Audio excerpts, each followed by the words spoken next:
Good morning students. BSc part third अपन जो botany का थर्ड पेपर है वो कर रहे थे और उसमें एम्ब्रियोलॉजी का पार्ट अपन ने स्टार्ट कर रखा था। उसमें मैंने आपको एंथर स्ट्रक्चर के बारे में आपको बताया था, एंथर वॉल्स के बारे में मैंने आपको बताया था।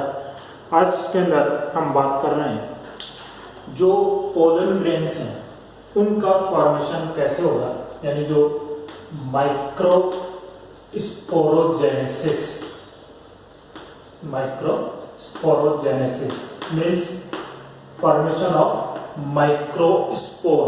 माइक्रोस्पोर का डेवलपमेंट कैसे होगा, तो उसके बारे में अपन बात कर रहे थे।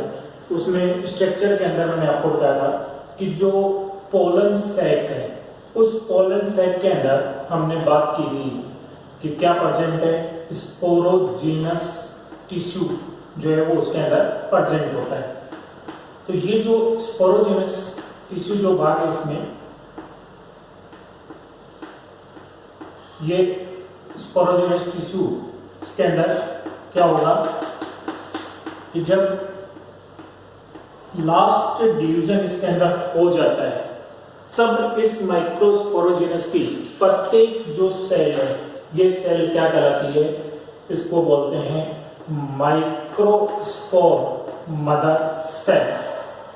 यानी जो माइक्रोस्पोर मदर सेल है, इस माइक्रोस्पोर मदर सेल से फॉर्मेशन होगा माइक्रोस्पोर का, यानी पोलन ग्रेन जो है उनका फॉर्मेशन होगा।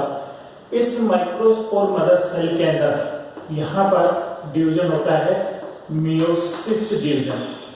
तो मियोसिस जो डिवीजन स्टूडेंट आप जानते हैं दो स्टेप्स के अंदर कंप्लीट होता है, meiosis first and meiosis second. यानी मियोसिस डिवीजन कंप्लीट होने पर एक सेल से 4 सेल्स का फॉर्मेशन होता है। तो यहाँ पर जो माइक्रोस्पोर मदर सेल है, इस माइक्रोस्पोर मदर सेल में मियोसिस डिवीजन कंप्लीट होकर के यहाँ पर क्या बन जाते हैं, 4 माइक्रोस्पोर का फॉर्मेशन होता है। यानी यहाँ पर ये 4 क्या बन गए, पोलन ग्रेन का फॉर्मेशन हो गया या पोलन टेट्राड का फॉर्मेशन हो गया, या स्पोर टेट्राड जो है वो इसके अंदर बन जाते हैं।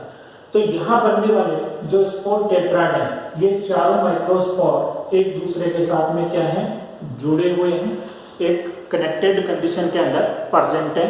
और इसमें मैंने आपको बताया था कि जो टेपेटम सेल्स हैं, उन टेपेटम सेल से निकलने वाला जो केलेज एंजाइम है, वो केलेज एंजाइम यहाँ पर इन माइक्रोस्पोर को एक दूसरे से क्या कर देते हैं, फ्री कर देते हैं। यानी ये जो टेट्राड था, ये चारों माइक्रोस्पोर एक दूसरे से अलग हो जाते हैं। तो जो माइक्रोस्पोर यहाँ पर बन रहे हैं या जो पोलन ग्रेन बन रहे हैं, इन पोलन ग्रेन के अंदर मैंने आपको बताया था कि ये में कौन सी लेयर होगी, इंटाइन लेयर। और इसके बाहर की तरफ जिस लेयर का फॉर्मेशन होता है, यानी जो यूबिस बॉडीज हैं, वो यूबिस बॉडीज इस इंटाइन लेयर के बाहर की तरफ डिपॉजिट होकर के फॉर्मेशन करती है, एक्साइन लेयर का फॉर्मेशन करती है। यानी इस प्रकार से इनके ऊपर बाहर क्या बन गई, एक्साइन लेयर। तो ये 2 लेयर्स जो है वो इसके अंदर प्रेजेंट होगी, अंदर की तरफ इंटाइन और बाहर की तरफ एक्साइन लेयर का फॉर्मेशन हो गया। अब इससे पोलन ग्रेन को अगर हम सिंगल पोलन ग्रेन को देखें तो इसकी जो स्ट्रक्चर है, ये स्ट्रक्चर आप देखिए किस प्रकार की प्रेजेंट होगी।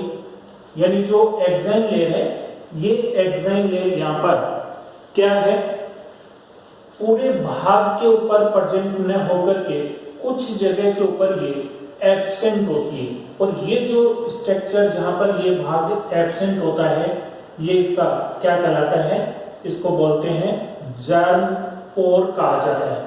यानी यहाँ पर एक्साइन जो लेयर है वो लगभग एब्सेंट या थिन लेयर के रूप में यहाँ पर प्रेजेंट है। तो ये वाले जो स्थान है ये क्या कहलाते हैं, जर्म पोर।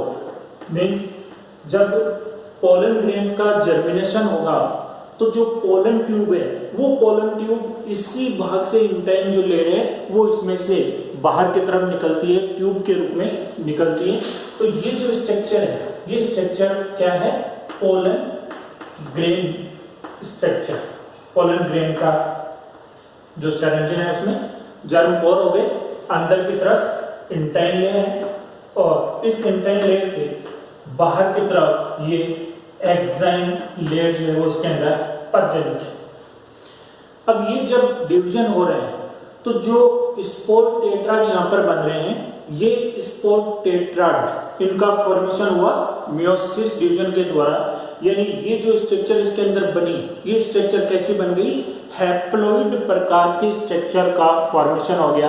यानी जो पोलन ग्रेन बने वो कैसे हैं, हैप्लॉइड प्रकार के हैं। यहाँ पर बनने वाले जो पोलन ग्रेन्स हैं, ये पोलन ग्रेन यहाँ पर अलग अलग फॉर्म के अंदर हमें नजर आते हैं। यानी जो टेट्राड बन रहा है, ये टेट्राड हमें अलग अलग कंडीशन के अंदर नजर आते हैं। यानी इनके अंदर आप देखेंगे किस प्रकार की संरचना जो है वो इनके अंदर हो सकती है। तो इनमें जो पोलन ग्रेन्स हैं ये या तो टेट्राहेड्रल कंडीशन के अंदर प्रेजेंट होते हैं, टेट्राहेड्रल। तो टेट्राहेड्रल जो कंडीशन है, इस कंडीशन के अंदर क्या होगा, यदि हम फ्रंट से देखते हैं तो 3 जो है वो हमें सामने की तरफ नजर आते हैं, एक जो है वो इनके बैक साइड के अंदर प्रेजेंट होते हैं। तो ये जो कंडीशन है, ये कंडीशन क्या कहलाती है, टेट्राहेड्रल कंडीशन कहलाती है। दूसरी कंडीशन के अंदर ये कैसे हो सकते हैं, यहाँ पर आप देखेंगे कि 2 पोलन ग्रेन्स एक दूसरे के आमने सामने लगे हुए हैं और यहाँ पर नीचे की तरफ 2 जो है वो एक दूसरे के आमने सामने लगे हुए हैं। ये जो कंडीशन है, ये कंडीशन कहलाती है, इसको बोलते हैं डेकुसेट कंडीशन। ये हो गए डेकुसेट फॉर्म के अंदर।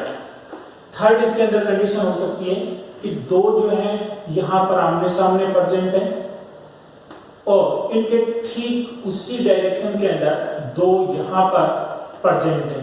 तो ये जो कंडीशन है, इस कंडीशन को हम बोलते हैं, ये कहलाती है आइसोबाइलेटरल कंडीशन। आइसोबाइलेटरल कंडीशन के अंदर हो सकते हैं। इसके बाद में नेक्स्ट जो कंडीशन है, इसमें आप देखेंगे कि 2 जो पोलन ग्रेन है वो एक दूसरे के आमने सामने प्रेजेंट है, 2 जो है वो उसके साथ में यहाँ पर टेल फॉर्म के अंदर प्रेजेंट है, इस प्रकार से। तो ये जो कंडीशन है, इस कंडीशन को हम बोलते हैं टी शेप्ड कंडीशन। यानी 4 जो पोलन ग्रेन्स हैं वो टेट्राहेड्रल कंडीशन में हो सकते हैं, डेकुसेट फॉर्म के अंदर हो सकते हैं, आइसोबाइलेटरल कंडीशन हो सकती है, या फिर टी शेप्ड हो सकते हैं, या चारों जो हैं वो इस प्रकार से आप देखेंगे एक ही लाइन के अंदर प्रेजेंट हो सकते हैं। यानी ये कंडीशन कहलाती है लीनियर कंडीशन, इसको कहा जाता है। लीनियर फॉर्म में हो सकते हैं, टेट्राहेड्रल कंडीशन में हो सकते हैं, डेकुसेट, आइसोबाइलेटरल और टी शेप्ड। तो इस प्रकार से ये 5 कंडीशंस के अंदर जो है पोलन ग्रेन्स जो टेट्राड बना वो प्रेजेंट हो सकते हैं। लेकिन कुछ जो फैमिलीज हैं, ऑर्किडेसी एंड एस्क्लेपिडेसी, उनके जो मेंबर्स हैं, उन मेंबर्स के अंदर कंडीशन क्या पाई जाती है कि यहाँ पर एक पोलन सैक के अंदर जितने भी पोलन ग्रेन्स का फॉर्मेशन होता है, जितने भी माइक्रोस्पोर बनते हैं, वो सभी एक ही ग्रुप के अंदर एक साथ जुड़े होते हैं और उनके द्वारा जो संरचना का फॉर्मेशन होता है उसको हम बोलते हैं पोलिनिया। इनको पोलिनिया कहा जाता है। तो पोलिनिया के अंदर क्या होगा कि एक ही पोलन सैक के अंदर जितने भी माइक्रोस्पोर बने वो सारे के सारे एक ही ग्रुप के अंदर प्रेजेंट होते हैं और ये संरचना क्या कहलाती है, पोलिनिया कहलाती है। तो इसके अंदर जैसे अगर आपने देखा हो केलोट्रोपिस के अंदर आग का जो पौधा है उसके अंदर ये वाली कंडीशन पाई जाती है पोलिनिया की। तो उसमें आप देखते हैं कि जो पोलिनिया है वो इस प्रकार से स्ट्रक्चर जो है उसके अंदर प्रेजेंट होती है और जितने भी पोलन ग्रेन के अंदर बनते हैं वो सारे पोलन ग्रेन क्या है, एक ही ग्रुप के अंदर प्रेजेंट होते हैं। तो इस प्रकार की जो कंडीशन है ये ऑर्किडेसी या एस्क्लेपिडेसी के जो कुछ मेंबर्स हैं उनके अंदर प्रेजेंट होती है। तो ये जो संरचना इनके अंदर बन रही है, ये संरचना क्या कहलाती है, इनको हम बोलते हैं पोलिनिया। ये सारे के सारे इनके अंदर क्या है, पोलन ग्रेन्स जो है वो इनके अंदर प्रेजेंट होते हैं। दूसरा, यहाँ पर जो पोलन ग्रेन्स बनते हैं उन पोलन ग्रेन के अंदर जो टेट्राड बना, वो चारों के चारों जो पोलन ग्रेन्स हैं वो एक्टिव कंडीशन के अंदर होते हैं और उनके द्वारा क्या बनते हैं, मेल गैमेट्स का फॉर्मेशन उनके द्वारा होता है। लेकिन यहां पर आप देखेंगे साइप्रेसी जो फैमिली है, उस साइप्रेसी फैमिली के अंदर जो टेट्राड बनता है, जो 4 माइक्रोस्पोर या जो 4 पोलन ग्रेन बने, उनमें से 3 जो है वो डीजनरेट हो जाते हैं और केवल एक जो है वो एक्टिव कंडीशन के अंदर प्रेजेंट होता है। तो ये साइप्रेसी फैमिली के कुछ जो मेंबर्स हैं उनके अंदर ये वाली कंडीशन पाई जाती है। अदरवाइज जो टेट्राड बनते हैं उनमें चारों के चारों जो पोलन ग्रेन्स हैं वो चारों पोलन ग्रेन्स जो है वो एक्टिव कंडीशन के अंदर होते हैं और उनके द्वारा क्या होता है, मेल गैमेट्स का फॉर्मेशन जो है वो उनके द्वारा होता है।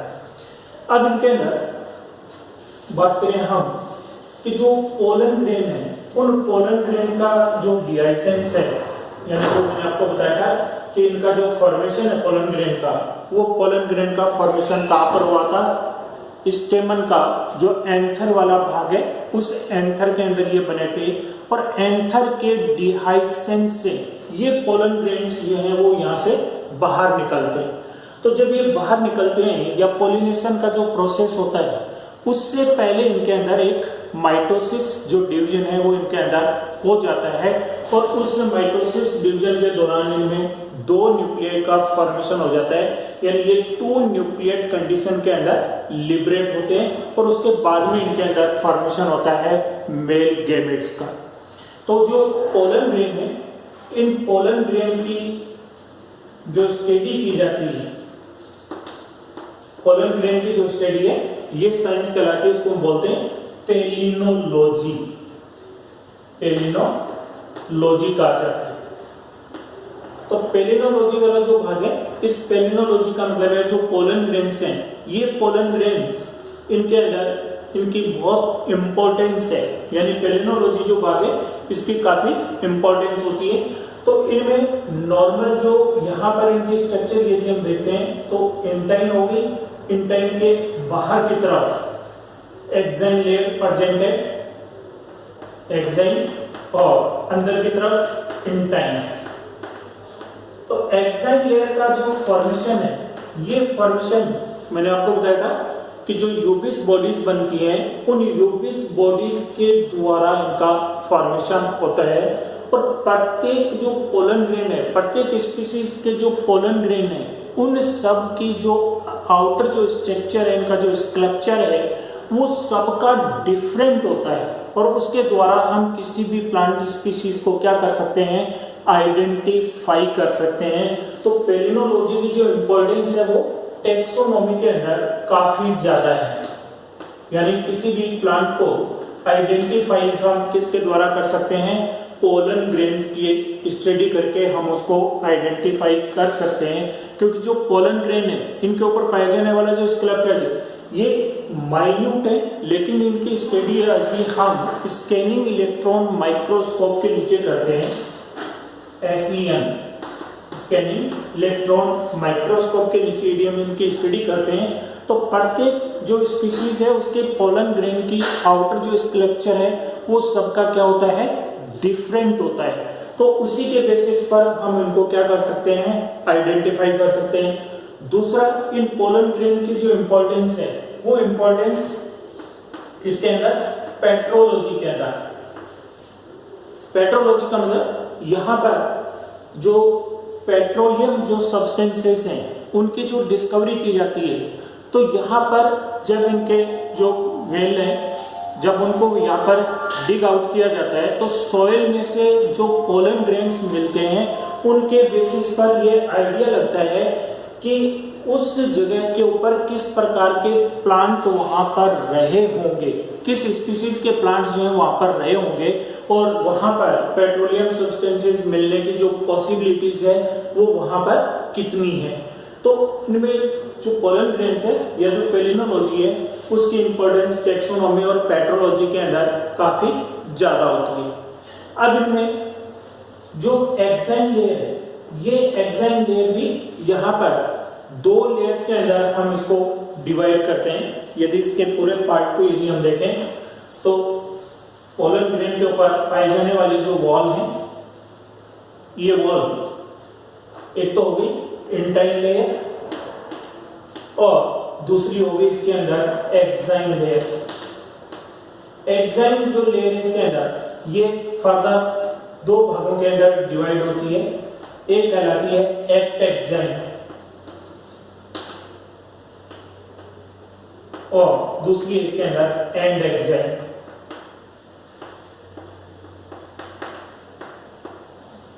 एक्ट एक्साइन जो लेयर है ये फिर तीन भागों के अंदर डिवाइड होती है। एक इसके अंदर बनती है फुट लेयर, एक है इसके अंदर ब्रेकुलम और थर्ड जो लेयर है वो इसके अंदर टेक्टम। यानी ये फर्दर तीन लेयर्स के अंदर क्या होती है, डिवाइड होती है। तो यहां पर ये जो लेयर्स इसके अंदर बन रही है, जो एक्ट एक्साइन जो लेयर बन रही है, इस एक्ट एक्साइन के अंदर ये तीन जो लेयर्स हैं ये वास्तव में जो पोलन ग्रेन्स है उस पोलन ग्रेन का क्या बनाती है, स्कल्पचर बनाती है। दूसरा, इन पोलन ग्रेन्स की जो स्टडी की जाती है तो इन पोलन ग्रेन के ऊपर एक सिस्टम प्रेजेंट होता है जिसे एनपीसी सिस्टम कहा जाता है। ये क्या कहलाता है, एनपीसी सिस्टम इसको बोलते हैं।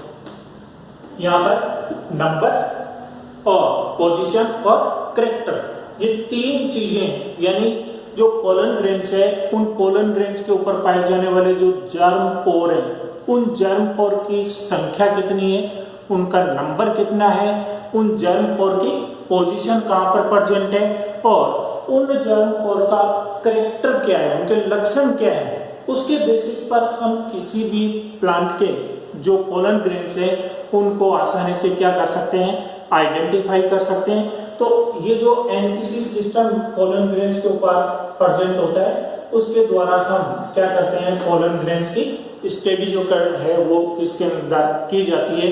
तो ये जो ब्रांच है पोलन ग्रेन की जो स्टडी वाली जो ब्रांच है, इस ब्रांच को हम क्या बोलते हैं, इसको पैलिनोलॉजी कहा जाता है। तो इस प्रकार से स्टूडेंट हमने देखा कि माइक्रोस्पोरोजेनेसिस का जो प्रोसेस है, मीन्स जो स्पोरोजेनस टिश्यू है उसकी प्रत्येक जो सेल है वो मियोसिस डिवीजन के द्वारा डिवाइड होकर के माइक्रोस्पोर का फॉर्मेशन करती है, यानी पोलन ग्रेन का फॉर्मेशन किया जाता है और उन पोलन ग्रेन्स के द्वारा फर्दर जो है उनके अंदर क्या बनते हैं, मेल गैमेट्स का डेवलपमेंट इनके अंदर होता है। तो नेक्स्ट अपन करेंगे कि मेल गैमेट का डेवलपमेंट कैसे होगा। Thank you student, thanks.